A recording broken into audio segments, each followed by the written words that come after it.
Hello friend, welcome back my YouTube channel. आप सबको मेरे YouTube channel makeup bye Smita में स्वागत है। आई होप आप सब ठीक होंगे।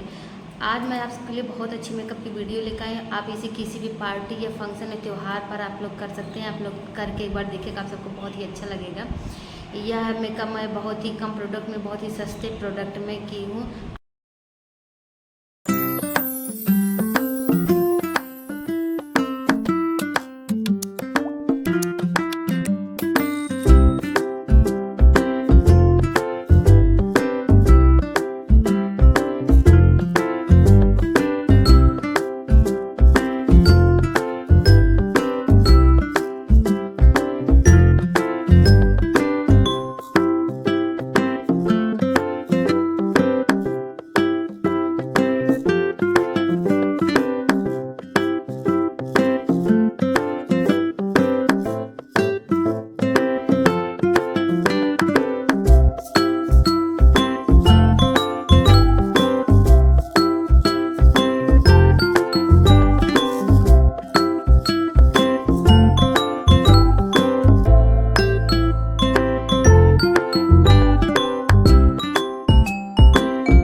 वीडियो आप सबको कैसी लगी? आई होप आप सबको अच्छी लगी। अगर मेरी वीडियो आप सबको अच्छी लगी हो तो मेरे चैनल को सब्सक्राइब करके लाइक कमेंट शेयर जरूर कर दीजिएगा। और